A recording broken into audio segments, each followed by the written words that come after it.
اللهم ما أصبحنا لي من نعمة أو بأحد من حلفك فمنك وحدك لا شريك لك فلك الحمد لك الشكور الحمد لله. கண்ணியத்துக்குரிய சகோதரிகளே, தாய்மார்களே, உலமா பெருமக்களே, மஸ்ஜித் நிர்வாகிகளே, நம் அனைவருடைய ஹாஜத்துகளையும் அல்லாஹ் கபூல் செய்வானாக. வானம் பூமியுடைய நலவுகளையும் பரக்காத்துகளையும் நமக்கும் நம்ம குடும்பத்தினருக்கும் முழு உலக மக்களுக்கும் அல்லாஹ் தந்தல்வானாக.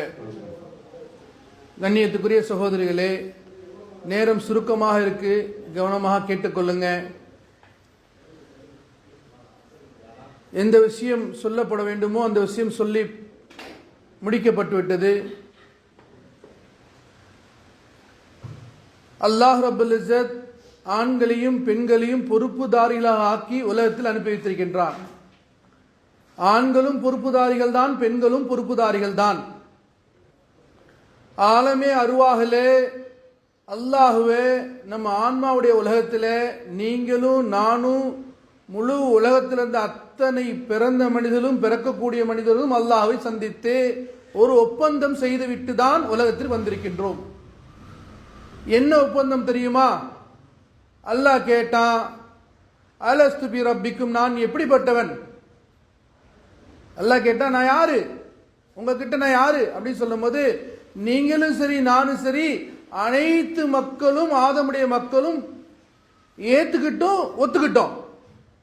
நீ தான் எங்களை படைத்தாய், நீ தான் எங்களை பரிபாலிக்கிறாய் என்பதாக நாம் ஒரு ஒப்பந்தம் செய்து பின்பு உலகத்தில் அல்லாஹ் அனுப்பி வைத்திருக்கின்றான்.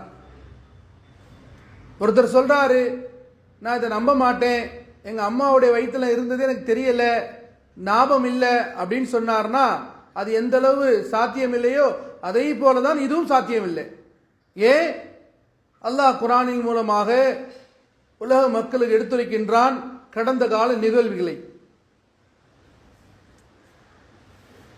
கொஞ்ச காலம் ஆன்மாவுடைய உலகத்தில் இருந்தோம், கொஞ்ச காலம் அம்மாவுடைய வயிற்றுல இருந்தோம், கொஞ்ச காலம் பூமிக்கு மேல இருக்கிறோம், கொஞ்ச காலம் கபர்ல இருப்போம், பிறகு எங்க ஆரம்பமோ அங்கேயே போயிடுவோம். இதுக்கு இடப்பட்ட எல்லா நடப்பைகளும் தக்தீர்ல எழுதப்பட்டது நடந்து கொண்டிருக்கிறது. உதாரணமாக, ஒரு மனிதன், ஒரு ஆண் ஒரு பெண் இந்த இடத்துல பிறப்பாங்க, இன்னாரு நிக்கா செய்வாங்க, இத்தனை குழந்தை பிறக்கும், இந்த இடத்துல வஃபாத்து, எல்லாமே நடந்து முடிஞ்சிருச்சு. அதான் நடந்துட்டு இருக்கு. ஆனா என்ன முடிவு செய்யலன்னு சொன்னா, நம்முடைய சொர்க்கத்தை முடிவு செய்யற பொறுப்பை அல்லாஹ் நம்ம கிட்ட கொடுத்துட்டான். மறுமை நாள் இருக்கே, அது காலி மைதானம் தான் சொர்க்கம். அதை நீங்க என்ன வேணாலும் செஞ்சுக்கங்க, எப்படியோ அளவுபடுத்திக்கங்க. சொர்க்கத்தை பத்தி சொல்லும் பொழுது உலமாக்கள் இப்படி சொல்லுவாங்க, ஒரே ஒரு முத்தாலான மாளிகை இருக்கும் சொர்க்கத்தில், ஒரே ஒரு முத்து, ஒரே ஒரு வைரம். இன்னைக்கு வைரத்துடைய மதிப்பு எவ்வளவுன்னு தெரியும், தங்கத்துடைய மதிப்பு எவ்வளவுன்னு தெரியும். சின்ன ஒரு வைரம் என்னங்க பெரிய மாளிகையை வாங்கிரும், ஒரு சின்ன வைரம் பெரிய பெரிய இடங்களை வாங்கிரும். ஏன்? அதுல மதிப்பு எவ்வளோ. ஒரு சின்ன வைரத்துக்கு மதிப்பு விளங்கியிருக்கும். ஆனால் அல்லாஹ் சொல்கின்றான், ஒரு மாளிகையே வைரத்தால இருக்கும், ஒரு மாளிகை முத்தால இருக்கும். அந்த மாளிகைக்குள்ள நாம விளங்குறதுக்காக உலமாக்கல் என்னங்க நம்முடைய புரியுற மாதிரி உதாரணம் சொல்லி காட்டுறாங்க.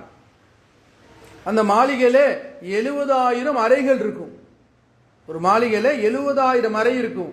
அந்த அறைக்கு போறதுக்கு, ஒரு அறைக்கு போறதுக்கு 70,000 வாசப்படி இருக்கும். அந்த ஒரு வாசப்படியில 70,000 மலக்குமார் நிற்பாங்க. அப்ப வாசப்படி எவ்வளோ, அந்த அந்த அறை எவ்வளோ, அந்த மாளிகை எவ்வளோ, இதெல்லாம் அல்லாஹ் ரப்பல் இஸ்ஸத் அடையிற பொறுப்பு நமக்கு கொடுத்துட்டான். உம்மத்தே முகமதியாட்ட கொடுத்துட்டான். நீங்க எந்த அளவு முயற்சி செய்வீங்க உலகத்துல, அந்த அளவு அடைஞ்சு கொள்ளுவீங்க. உங்ககிட்ட எந்த அளவு தீன் இருக்கும் அதை அடைஞ்சு கொள்ளுவீங்க. உதாரணமா சஹாபா பெருமக்கள் இதை விளங்குறதுனாலதான் இந்த உலகத்தை அவங்க என்ன செஞ்சுட்டாங்க, இந்த உலகத்தை மறந்து அல்லாஹுடைய மறுமை முன்னாடி வச்சுக்கிட்டாங்க. உலகத்தில் சஹாபாக்களை போல யாருமே இல்லை. இப்படிப்பட்ட சஹாபாக்கள் இருந்தாங்க. உலகத்தில் அவங்களுக்கு ஆட்சி செய்யறதுக்கு யாருமே தயார் இல்லை, மனம்போட போக்கில் இருந்தாங்க. ஆனால் அல்லாஹ் ரப்பல் இஸ்ஸத் கண்மணி நாயகம் ரசூலுல்லாஹி ஸல்லல்லாஹு அலைஹி வஸல்லம் அவர்களை முன்மாறி ஆக்குனா எல்லா சஹாபாக்கள் எப்படி ஆயிட்டாங்க சொன்னா, வானத்துல மின்னக்கூடிய நட்சத்திரம் போய் ஆயிட்டாங்க. அவர்களை பொறுப்பை விளங்க வைத்தார்கள் நபி ஸல்லல்லாஹு அலைஹி வஸல்லம். ஒவ்வொரு மனிதனை பொறுப்பை விளங்க வச்சாங்க. நீங்களும் சரி, நாமளும் சரி, உலகத்துல அனைவரும் சரி பொறுப்பாளர்கள் தான். என்ன பொறுப்புன்னு சொன்னா, என்னுடைய குடும்பத்துக்கு நான் பொறுப்பார், என்னுடைய மகளுக்கு நான் பொறுப்புதாரி, என்னுடைய மகனுக்கு நான் பொறுப்புதாரி, என்னுடைய கணவனுக்கு நான் பொறுப்புதாரி. கணவனுக்கும் பெண்கள் தான் பொறுப்பு. கணவனை தொழிலாளி ஆக்குறது பெண்கள் தான், கணவனை நோன்பு வைக்கிறது பெண்கள் தான், கணவனை சொர்க்கத்துக்கு கூட்டு போற பொறுப்பும் பெண்ணிட்டு தான் இருக்கு. ஆக பெண்ணை கொண்டுதான் ஒரு பெரிய மாற்றம் ஏற்படும். பெண்கள் தான் என்னங்க இந்த மார்க்கத்திலே கண்கள் என்பதாக உலமாக்கள் சொல்லுவாங்க. எந்த அளவு தாயிட்ட தீன் இருக்கோ அந்த அளவு பிள்ளைகிட்ட தீன் இருக்கும். எந்த குழந்தையும் தகப்பனை பார்க்கறதே இல்லை, எல்லா குழந்தையும் தாயை தான் பார்க்குது. அதான் தான் பழமொழி சொல்லுவாங்க, என்னங்க தாயை போல பிள்ளை, தந்தையை போல பிள்ளைன்னு யாரும் சொல்ல மாட்டாங்க, தாயை போல பிள்ளை. ஏன்? ஒரு பெண்ணிட்ட தீன் வந்துருச்சு சொன்னா அந்த தீன் இருக்கே மௌத் வரைக்கும் இருக்கும். கண்மணி ஹதீஜா ரலியல்லாஹு தஆலா அன்ஹா அவங்க மௌத் நேரத்தை கூட தன்னுடைய மகளுக்கு தீனை படிச்சு கொடுத்தாங்க. கணவன்ட்டு எப்படி நடக்கணும், தந்தைகிட்ட எப்படி நடக்கணும், இதை படிச்சு கொடுத்தாங்க. எந்த யூனிவர்சிட்டிலையும் சொல்லி தர்றதில்லை, எந்த காலேஜிலையும் சொல்லி தர்றதில்லை. கண்மணி நாயம் ரசூலுல்லாஹி ஸல்லல்லாஹு அலைஹி வஸல்லம் அவர் வந்துகிட்டு இருக்காங்க. இப்ப அம்மா கதீஜா ரலியல்லாஹு அன்ஹா அவங்க உடல் கஷ்டப்பட்டு உடல் பலவீனமாகி நோய்வாய்ப்பட்டு படுத்திருக்காங்க. அவங்க நபியோட வர்ற வாசம் இருக்கு, அந்த நறுமணம் இருக்கு, அதை நுகர்ந்துகிட்டு சொன்னாங்க, உங்க வாப்பா வராங்க, எந்திரிச்சு உட்கார வைன்னு சொன்னாங்க. வாப்பாக்கு எவ்வளவு கண்ணியம் என்பது இந்த காலத்துல இந்த மதரசாக்கள் தான் சொல்லித்தரப்படுது. உம்மாவுடைய அந்தஸ்து என்ன இந்த காலத்துல மதரசால சொல்லித்தரப்படுது. தாயுடைய கண்ணியம் என்ன மதரசால சொல்லித்தரப்படுது. பெற்றோருடைய ஹக்கு என்ன மதரசால சொல்லித்தரப்படுது. உலகத்தில் எந்த யூனிவர்சிட்டியும் சொல்லித்தரப்படவில்லை சகோதரர்களே. கண்மணி கதீஜா ரலியல்லாஹு தஆலா அன்ஹா அந்த நேரத்திலும் அந்த மகளுக்கு தருவை செய்து கொடுத்தாங்க, தீனை சொல்லி கொடுத்தாங்க. பாருமா, இதுதான் தீன். அத்தா வந்தா என்னுடைய கணவர் வராரு, நான் எப்படி இருக்கேன் உட்கார வை, கணவரை மதிக்கணும் அப்படி சொல்லி கொடுத்தாங்க. அதே போலதான் கண்மணி ஃபாத்திமா ரலியல்லாஹு தஆலா அன்ஹா இப்படிப்பட்ட வாழ்க்கை அமைச்சுக்கிட்டாங்க. அவங்க சக்கராத் ஹால்ல அவங்க வஃபாத் ஆயிட்டாங்க. ஹஜ்ரத் ஹசன் ஹுசைன் இருந்தாங்க, சின்ன குழந்தை. இப்ப ஹஜ்ரத் ஹசன் ஹுசைன் என்ன செய்றாங்க, அந்த நேரத்துல அம்மா ஃபாத்திமா ரலியல்லாஹு தஆலா அன்ஹா வஃபாத் ஆயிட்டாங்க. ஹசன் ஹுசைனுக்கு தெரியவே இல்லை. இப்ப அந்த நேரத்தில் ஜனாஸா சட்ட திட்டங்கள் ஒன்றும் பெருசா இல்லை. அதனால என்னங்க கொஞ்ச நேரம் ஹசன் ஹுசைனை விளையாடிட்டு வந்துட்டு அந்த கசப்பு மாத்திர விஷயங்கள்லாம் முடிச்சுட்டு என்னங்க அலி இல்லா அவங்க ஃபாத்திமா இல்லா அவங்கள அடக்கம் பண்றதுக்காக தயாரில் வச்சிருக்காங்க. இப்போ அதுல ஹசன் ஹுசைன் சின்ன குழந்தைகள், ரெண்டு பேரும் விவரம் தெரியாத குழந்தைகள், ஒரு 10 வயசுக்குள்ள தான் இருக்கு ரெண்டு பேத்துக்கும். அவங்க ரிவாய் செய்றாங்க, பிற்காலத்துல நாங்க ஒரு வீட்டுக்குள்ள தான் வாழ்ந்தோம், ஆனா எங்களுடைய தாய் ஹயாத்தா இருக்கிற வரைக்கும், உயிரோடு இருக்கிற வரைக்கும் என்னுடைய தாயுடைய முடியை நாங்க பார்த்ததே இல்லைன்னு சொல்றாங்க. எப்ப பாக்குறாங்க? அம்மா ஃபாத்திமா ரலியல்லாஹு தஆலா அன்ஹா வஃபாத்துக்கு பின்னாடி பார்த்தோம் என்பதாக குழந்தை ஹசன் ஹுசைன் சொல்றாங்க. இது தாயுடைய வளர்ப்பு சகோதரர்களே. இது முழு உலகத்துக்கு முன்மாதிரியாக காமிச்சு கொடுத்துட்டு போயிட்டாங்க அம்மா ஃபாத்திமா ரலியல்லாஹு அன்ஹா. நாம என்ன செய்யணும்? இதுதான் நம்முடைய முன்மாதிரி. பெண்கள் இப்படிதான் இருக்கணும், ஷரியத்துடைய உடைகள் இப்படிதான் இருக்கணும், ஷரியத்துடைய ஆடை தான் உடுத்துவோம், ஷரியத் பிரகாரம் நடப்போம் என்பதாக உறுதி கொள்ள வேண்டும் சகோதரர்களே. இதை போதிக்கக்கூடிய இடம்தான் மதரசா. நம்ம ஊருக்குடைய பெரிய பாக்கியம் இந்த மதரசாக்கள். எப்படி பள்ளிவாசல் பாக்கியமோ அதே போல மதரசாக்களும் பாக்கியங்கள். பள்ளிவாசலும் மதரசாக்கள் தான் சமுதாயத்திலே அல்லாஹ்வுடைய கட்டளைகளை பாதுகாக்கக்கூடிய கோட்டைகள். மதரசாக்களும் பள்ளிவாசல் தான் ஷரியத்தை பாதுகாக்கக்கூடிய கோட்டைகள் சகோதரர்களே. எப்படி பெரிய சுவர் இருக்கு, அது இந்த ஊருக்கு பாதுகாப்போ அதே போல அல்லாஹ்வுடைய அதாபுகள், அல்லாஹ்வுடைய தண்டனைகள் இருந்து பாதுகாக்கிறதுக்காக கொடுக்கப்பட்ட பெரிய பாக்கியங்கள் தான் பள்ளிவாசலும் மதரசாக்களும். பள்ளிவாசல் என்னென்ன அமல்கள் நடக்குதோ அதே அமல்கள் மதரசாக்கள் நடக்குது. இதை கொண்டு என்ன உருவாக வேண்டும் சொன்னால், பள்ளிவாசல ஆண்கள் போய் அந்த அமலை உருவாக்கி அவங்க படிச்சுட்டு தீனை படிச்சுட்டு வீட்டில் பெண்கள்கிட்ட சொல்லிக் கொடுப்பாங்க. வீட்டில் இருக்கிற பெண்கள் மதரசாக்களை கொண்டு போய் என்னங்க இந்த மாதிரி நிஸ்வான்கள்ல தீனை படிச்சுட்டு வீட்டில் வந்து நம்ம வீடு எப்படி ஆயிடணும், மதரசால என்னென்ன அமல் நடக்குதோ அதே போல் நம்ம வீடு ஆகிவிட வேண்டும் சகோதரர்களே. நம்ம வீடு எப்படி ஆக வேண்டும், பள்ளிவாசல என்னென்ன அமல் நடக்குதோ அத்தனை அமல் நடக்கணும். மஸ்ஜிதே நபவியிலே ஏறத்தாழ 27 அமல்கள் நடந்துட்டு இருந்துச்சு. ஹதீஸ்ல வருது 27 அமல் நடந்துட்டு இருந்துச்சு. சில பேர் குரானை படிச்சுட்டு இருப்பாங்க, சில பேர் திக்ர்ல இருப்பாங்க, சில பேர் தொழுகையில இருப்பாங்க, சில பேர் தீனை படிச்சு கொண்டிருப்பாங்க, சில பேர் தீனை படிச்சு கொடுத்து கொண்டிருப்பாங்க, சில பேர் இவர்களுக்காக பணிவிடைகள் அவங்களுக்கு தேவையான சில உணவுப் பொருட்கள் தயார் செஞ்சுட்டு இருப்பாங்க. இதெல்லாம் தீனுடைய ஹிதுமாத்துகள் சகோதரர்களே. அங்க பள்ளிவாசல்ல சில குடும்ப பிரச்சனை வரும், நபி ஸல்லல்லாஹு அலைஹி வஸல்லம் அவங்க சமாதானம் செய்து வைப்பார்கள். சுருக்கமாக சொன்னா நன்மையான காரியங்களை ஏவிக்கொண்டே இருப்பார்கள், தீமையை விட்டு மக்களை தடுத்து கொண்டே இருப்பார்கள். பள்ளிவாசல் இருக்கே அது தொழுகைக்காக மட்டுமில்லை, அனைத்து விதமான அனைத்து காரியங்களும் மஸ்ஜித் நபவியில தான் நபி ஸல்லல்லாஹு அலைஹி வஸல்லம் முடிவு செய்வாங்க. ஒரு தூதுக்குள்ள ஒரு நாட்டுக்காரன் வந்தாங்கன்னு சொன்னா மஸ்ஜித்ல மஷூரா நடக்கும், என்ன செய்யலாம் ஏது செய்யலாம், இந்த பகுதியில் தீன் ஹயாத்தாக வேண்டும். அங்கிருந்து என்னங்க பல நபர்களை பல உலமாக்களை அனுப்பி வைப்பாங்க. எப்படி ஆண்கள்ல அது அபூ ஹுரைரா ரலியல்லாஹு அன்ஹு அவங்க பெரிய முஹத்தீஸாக இருந்தார்களோ, அபூபக்கர் சித்திக் ரலியல்லாஹு அன்ஹு அவர்கள் பெரிய ஹதீஸ்களை வல்லுநராக இருந்தார்களோ, அதே போல அங்க அம்மா ஆயிஷா ரலியல்லாஹு தஆலா அன்ஹா அவங்களும் பெரிய ஹதீஸ்களை வல்லுநராக இருந்தாங்க.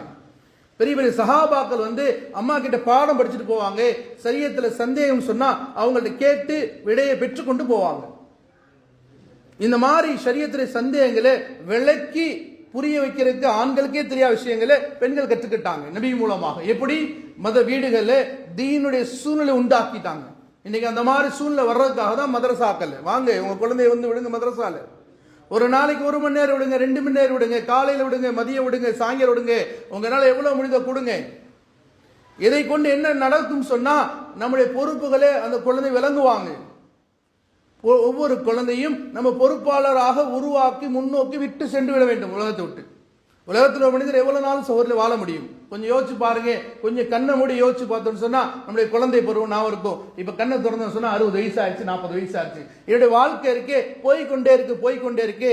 நான் எதை நோக்கி முன்னோக்கி கொண்டே இருக்கேன்னு சொன்னா என்னுடைய ஒவ்வொரு நிமிடமும் கபரை நோக்கி முன்னோக்கி போயிட்டே இருக்கும். என்னுடைய பயணம் இருக்கே கபரை நோக்கி பயணம் ஆகிக்கொண்டே இருக்கிறேன். ஆனால் எனக்கு தெரியவே இல்லை.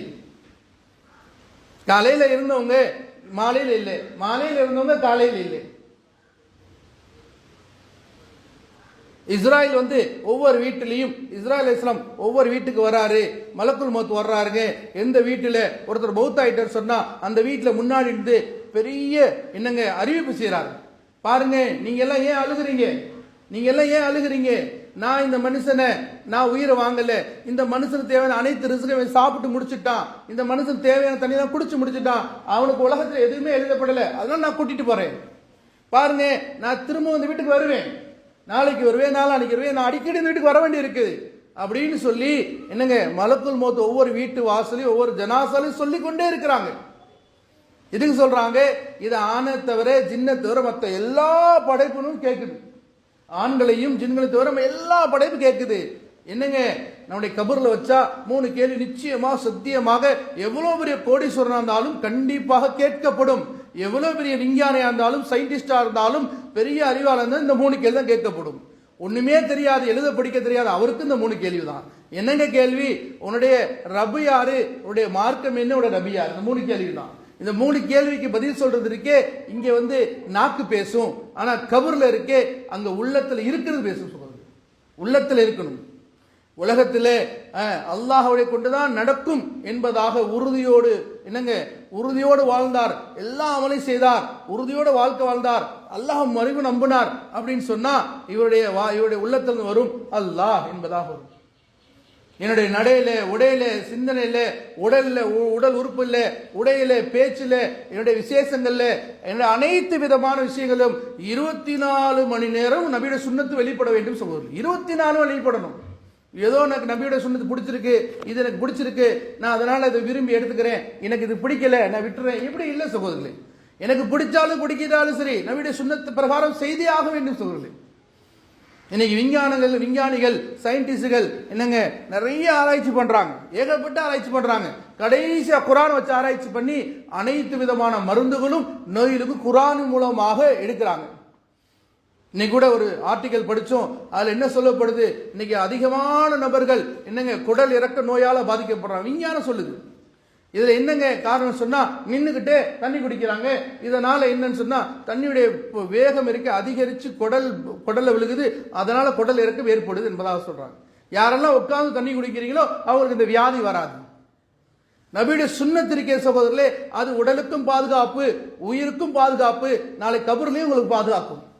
ஏதோ விஞ்ஞானி சொல்லிட்டாரு அப்படிலாம் இல்லை. விஞ்ஞானம் இருக்கே அதனால நான் செய்யறேன் அப்படிலாம் இல்லை. இது என்னுடைய நபியுடைய முறை சகோதரர்களே. நாம் எல்லாம் முஸ்லீம்கள், நம்ம எல்லாம் கலிமா ஏற்றுக்கொண்டவர்கள். ஒரு முறை ஹஜ்ரத் உமர் ரலியல்லாஹு தஆலா அன்ஹு பெரிய மஜ்மால சாப்பிட்டுட்டு இருந்தாங்க. பெரிய பெரிய அரசர்கள்லாம் இருந்தாங்க. சாப்பாடு கொஞ்சம் கீழே விழுச்சு எடுத்து போட்டு சாப்பிட்டாங்க. அப்ப சாப்பிடும் போது சொன்னாங்க, பக்கத்துல சொன்னாங்க, அரசரே பெரிய பெரிய நாட்டுக்காரங்க வந்திருக்காங்க, பெரிய பெரிய கவர்னர் வந்திருக்காங்க, பெரிய அரசு வந்திருக்காங்க, அது லேசா விட்டுருங்களேன், கண்டுக்காம விட்டுருங்களேன்னு சொல்லும் போது அதில் உமர் ரலியல்லாஹு சொன்னாங்க, இந்த மடையர்களுக்காக நபியுடைய சுன்னத்து விடைன்னு சொன்னாங்க. நம்முடைய வாழ்க்கை அந்த மாதிரி ஆக வேண்டும் சகோதரர்களே. ஏனென்று சொன்னால் உம்மத்தே முகமதியாவை பாதுகாவலர்கள் அவர்கள் பின்பற்றி நடக்கக்கூடியவர்கள் நாம. நம்முடைய நடை என்னங்க நபியுடைய ஸ்டீலாக வேண்டும். என்னுடைய உடை சஹாபாக்கள் உடைய போல ஆக வேண்டும். என்னுடைய பேச்சு நபியுடைய பேச்சு போல ஆக வேண்டும். நம்முடைய சிந்தனை நபியுடைய சிந்தனை போல ஆகணும். என்னங்க நபியுடைய சிந்தனை அப்படின்னு சொல்லா, அனைவரையும் சொர்க்கத்துக்கு விட்டு போடும். நபியுடைய சிந்தனை எல்லாத்தையும் சொர்க்கத்துக்கு விட்டு போடும். யாரையும் ஒரு நரகத்துக்கு பக்கம் விட்டுறக்கூடாது, எட்டி கூட பார்க்க கூடாது. சொல்லுவாங்க உமர் அல்லா சொல்லுவாங்க, எல்லாரும் சொர்க்கத்துக்கு போயிட்டாங்க, ஒரு மனிதர் நான் நரகத்துக்கு போட நான் கூட தயார், ஆனா எல்லாத்தையும் சொர்க்கத்துக்கு கூட்டு போயிட்டு சொன்னாங்க. இதுதான் நபியுடைய சிந்தனை. ஒரு முஸ்லீமுடைய ஆக பெரிய ஒரு பெரிய பொறுப்பு என்னன்னு சொன்னா, நாம அனைவரையும் சொர்க்கத்துக்கு கூட்டி போறவர்களாக இருக்க வேண்டும் சொல்லுவது. நம்முடைய சொர்க்கத்துக்கு கூட்டி போறதாக நம்முடைய இருக்க வேண்டும். எந்த அளவுக்கு அல்லாஹ் ரப்பல் இதுக்கு நமக்கு தௌஃபீக் கொடுக்குறானோ அந்த அளவுக்கு நம்ம பெரிய பாக்கியவான்கள். சஹாபாக்கள் ஒவ்வொரு நபரும் இப்படிதான் இருந்தாங்க. சஹாபி பெண்களும் இப்படி இருந்தாங்க. ஏதோ ஆண்கள் மட்டும் அப்படிலாம் இல்லை, சஹாபி பெண்களும் இருந்தாங்க. பாருங்க, அந்த காலத்துல தீன ஹயாத்தாக்குறதுக்காக நீண்ட தூரத்துக்கு சஹாபி பெண்களும் ஆண்களோட பிரயாணம் போவாங்க. தீனை படிச்சு கொடுக்கறதுக்காக, தீனை விளங்குறதுக்காக, தீனை பாதுகாப்புறதுக்காக. ஆரம்பத்தில் என்னங்க கலிமாவை ஏற்றுக்கொண்டாங்க. அதனால அந்த நாட்டில் மக்கால வாழ முடியல. சஹாபாக்கள் ஈமானுக்கு பாதுகாப்பு இல்லை, அதனால நாட்டை விட்டு திறந்தாங்க, அபிசீனியாவுக்கு போனாங்க. இன்னைக்கு இருக்கிற எத்தியோப்பியா தான் அன்னைக்கு 1400 வருஷத்துக்கு முன்னாடி அபிசீனியாங்கிற நாடு. அந்த நாட்டில் போய் என்னங்க தஞ்சம் அடைந்தாருங்க ஈமான பாதுகாக்கிறதுக்காக. அதில் எத்தனையோ பெண்கள் இருந்தாங்க, குழந்தைகள் இருந்தாங்க. ஆண்கள் மட்டும் தியாகம் செய்யல தீனுக்காக, பெண்கள் தான் அதிகம் தியாகம் செய்திருக்கிறார்கள். இந்த தீனுடைய வளர்ச்சிக்கு முதல்ல உயிரை கொடுத்தது பெண்ணு தான். இந்த உலகத்துக்கு சஹாபாக்களை கொடுத்தது பெண்கள் தான். இந்த உலகத்து நபிமாரில் உலகத்துக்கு கொண்டு வந்தது பெற்றெடுத்தது பெண்கள் தான். பெண்கள் தான் இந்த சமுதாயத்தில் கண்கள் என்பதாக உலமாக்கள் அடிக்கடி சொல்லுவாங்க. ஒரு சமுதாயம் முன்னேற வேண்டும் என்று சொன்னால் அது பெண்கள் கையில தான் இருக்கு. ஒரு சமுதாயம் பாதுகாக்க வேண்டும் சொன்னால் அதுவும் பெண்கள் கையில தான் இருக்கு. ஏன், ஆண்கள் இருக்காங்களே கொஞ்ச நேரம் தான் வீட்டில் இருப்பாங்க, பெண்களோட தான் குழந்தைகள் இருப்பாங்க. ஒரு சமுதாயம் பாதுகாக்கப்பட வேண்டுமா, ஒரு சமுதாயம் தீனோட உருவாக வேண்டுமா, அது பெண்களுடைய கையில தான் இருக்கு. எந்த அளவு பெண்கள்கிட்ட மார்க்க பெற்று, எந்த அளவுட்ட பெண்கள்கிட்ட தீனுடைய விஷயங்கள் இருக்கோ அந்த அளவுக்கு அந்த சமுதாயம் முன்னேறும். பாருங்க, இன்னைக்கு எல்லாம் நமக்கெல்லாம் தெரிஞ்சுட்டு தான் இருக்கு. காசால எவ்வளோ மக்கள் கஷ்டப்பட்டுட்டு இருக்காங்க, எவ்வளோ மக்கள் கஷ்டப்படுறாங்க. அந்த நேரத்திலையும் அந்த பெண்கள் தன்னுடைய ஷரியத்துடைய ஆடை விடுறதுக்கு தயார் இல்லை. அந்த பெண்கள் ஷரியத்தோட ஆடையோட தன்னுடைய பயணங்களை தொடர்ந்து கொண்டே இருக்காங்க. ஆக கண்ணியத்துக்குரிய சகோதரர்களே, தாய்மார்களே, நமக்கு கிடைச்ச பெரிய பாக்கியம் இந்த மதரசாக்கள். மாஷா அல்லாஹ், உலகத்திலே எத்தனையோ மதரசாக்கள் மூலமாக தான் இன்னைக்கு தீன் ஹயாத் ஆகிட்டு இருக்கு. நேற்று கூட கேட்டோம், நம்ம மதரசால 80 வயசு பெண்கள்லாம் வர்றதாக கேட்டோம். நாங்கள் நினைச்சிட்டு இருந்தோம் 70 வயசு பெண்கள் தான் படிச்சுட்டு இருக்காங்கன்னு. நேற்று இடத்துல இருந்து ஒரு தகவல் வந்தது, 80 வயசு மதரசாவும் நம்ம மதரசா தாரு ஷக்கினால படிச்சுட்டு இருக்காங்க. பெரிய பாக்கியம். 85 வயசு பெண்கள் படிக்கிறாங்க, எவ்வளவு பெரிய பாக்கியம்.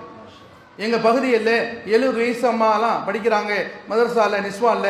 அவங்கள்ட்ட கேட்டோம், என்னமா அவங்களுக்கு புரிஞ்சுன்னு சொல்லி கேட்டா அவங்க சொல்றாங்க, எனக்கு ஒண்ணுமே புரியல, ஆனா அந்த உஸ்தாதிப்பா சொல்றது ரொம்ப சந்தோஷமா இருக்கு, எல்லாம் புரியுது, வெளியே வந்தா மறந்துடுது. அப்புறம் எதுக்குமா வர்றீங்க அப்படி கேட்டா, அங்க வந்தா ரொம்ப மனசுக்கு நிம்மதியா இருக்கு. வேற என்னதான் கத்துக்கிட்டீங்கன்னு சொன்னா, நான் கலீமாவை படிக்க கத்துக்கிட்டேன், லா இலாஹ இல்லல்லாஹ் முஹம்மது ரசூலுல்லாஹ் சொல்ல மதரசால வந்து கத்துக்கிட்டேன்னு சொன்னாங்க. இதுவே பெரிய வெற்றி சகோதரிகளே. என்னுடைய பெண் இருக்காங்க, நான் நினைச்சிட்டு இருக்கேன் என்னுடைய பெண் குரானை அழகா ஓதுவாங்க, நான் நினைச்சிட்டு இருக்கேன் என்னுடைய பெண் இருக்காங்க, என்னுடைய மகள் இருக்காங்க, என்னுடைய மருமகள் இருக்காங்க, என்னுடைய வீட்டில் குப்பி இருக்காங்க, எங்க வீட்டில் நன்னி இருக்காங்க, எங்க வீட்டில் தாதி இருக்காங்க. இவர்கள்லாம் அதிகமான அந்த காலத்திலே பெரிய ஓதி நல்ல விஷயங்கள் இருப்பான்னு நினைச்சிட்டு இருப்போம். ஆனால் ஒரு வீட்டில் நம்ம தினசரி நம்ம வீட்டில் உட்கார வச்சு ஒரு தாலீமுடைய ஹல்காக்கள் ஹதீஸ் கிதாப் படிக்க வேண்டும் சகோதரர். அல்லாஹ்வுடைய ஹதீஸ் கிதாப் படிக்கணும், படிக்கும்போது கேட்கணும், முசாக்கரா செய்யணும், கலந்துரையாடணும். வீட்டில் சாப்பிட்ற முறை எப்படி, தூங்குற முறை எப்படி ஹதீஸில் சொல்லப்பட்டிருக்கு. ஒரே ஒரு சுன்னத்து தான், எந்த மனிதர் தூங்கி எந்திரிக்கிறாரு, தூங்கி எந்திரிச்சு துவா படிக்கிறாரு, என்ன துவா, அல்ஹம்துலில்லாஹில்லதி அஹ்யானா பஅதமா வமா தன அலை நுஷூர், இந்த துவாவை படிச்சுட்டாரு அப்படின்னு சொன்னா அந்த மனிதரை பட்டோலையிலே அல்லாஹ்வுடைய மலக்குகள் எழுதுறாங்க, இந்த மனிதர் நன்றியுள்ள அடியான்னு சொல்லி எழுதுறாங்க.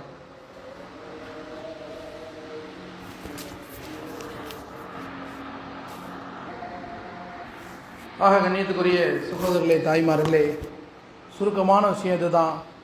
நம்முடைய ஹயாத்து அல்லாஹ் ரப்பல் இஸ்ஸத் கொடுத்து உலகத்தில் பொறுப்புதாரர்களாக ஆக்கி உலகத்தை அனுப்பி வச்சிருக்கான். நாம் அனைவரும் பொறுப்புதார்கள். அல்லாஹ் குர்ஆன்ல ஒரு இடத்துல நபியை பார்த்து சொல்கிறான், நபியே உங்களையும் உங்களது குடும்பத்தாரையும் நரக நெருப்பிலிருந்து பாதுகாத்துக்குங்க. இதுக்கு நபிக்கு சொன்ன வார்த்தை இல்லை, முழு ஆதமுடைய மக்களுக்கு சொன்ன வார்த்தை. அதனால் நாம் ஒரு உறுதி எடுக்கணும். அல்லாஹுடைய பெரிய அமானிதம் நம்ம ஊரில் நிஸ்வான் மதரசா இருக்கிறது. அதனால் நாம் ஒரு உறுதி கொள்ளணும், இன்ஷா அல்லாஹ் என்னுடைய என்னுடைய மருமகள், என்னுடைய பேத்தி, என்னுடைய சகோதரி, இந்த மாதிரி உறவுகள் நம்ம வீட்டில் நிறையா இருப்பாங்க. அவர்களை கொஞ்சம் நேரத்திற்காக நம்ம மதரசாவோடு இணைச்சு விடணும். நம்ம மதரசான்னு சொன்னால் ஏதோ ஸ்கூலில் படிக்கிற பிள்ளைங்க, கல்லூரியில் படிக்கிற பிள்ளைங்க தான் மதரசா நினைக்கிறோம். இல்லை, குடும்ப பெண்களுக்கும் நம்ம மதரசாவில் என்னங்க பாடப்பிரிவு இருக்குது. உங்களால் தினசரி 1.5 மணி நேரம் 2 மணி நேரம் வாங்க, மாஷா அல்லாஹ், அதுக்கும் பாடப்பிரிவு இருக்குது. அதனால் நம்முடைய மதரசாவை நாம் சரியாக பயன்படுத்த வேண்டும் சகோதரர்களே. நம்ம ஊரில் இருக்க மதரசாவை நாம் சரியாக பயன்படுத்தலைன்னு சொன்னால் நஷ்டம் மதரசாக்கு இல்லை, லாபம் நமக்கும் இல்லை. அதனால் நாம் மாஷா அல்லாஹ், இது என்னுடைய மதரசா, எங்கள் ஊருடைய மதரசா என்பதை விட என்னுடைய வீட்டுக்காக அல்லாஹ்வின் புறத்திலிருந்து ஆரம்பிக்கப்பட்ட மதரசா என்பதாக ஒவ்வொரு பெண்ணும் விளங்கணும். நம்ம வீட்டில் எத்தனை உறவுகள் இருக்கோ அத்தனை உறவுகளையும் மதரசாவோட இணைத்து விட வேண்டும். மாஷா அல்லாஹ், இந்த மாதிரி இணைச்சி பாருங்கள், அந்த பிள்ளைகள்கிட்ட மாற்றத்தை உருவாக்குவீங்க. நாங்கள் சில காலத்துக்கு முன்னாடி சில பிள்ளைகள்கிட்ட சில விஷயம் கேட்டப்ப சில குழந்தைகள் சொன்னாங்க, என்னுடைய குழந்தை இது வரைக்கும் சலாமே சொல்லாது, இப்போ வீட்டுக்கு வரும்போது சலாம் சொல்லி வருது. எந்த வீட்டில் சலாம் சொல்லப்பட்டு குழந்தைகள் ஆண்கள் உள்ளே போகிறாங்களோ அந்த வீட்டில் போய் ஷைத்தான் வெளியே போயிடுறோம். அந்த வீட்டில் நிம்மதி வருது சகோதரி. இதுதான் சுன்னத்துக்கு உண்டான லாபம், இதுதான் தீனுக்கு உண்டான லாபம் என்னங்க. அதனால் இதே போல் எண்ணற்ற லாபங்கள் நம்ம சொல்லிக்கொண்டே போகலாம். அதனால் இன்ஷா அல்லாஹ் இப்பொழுது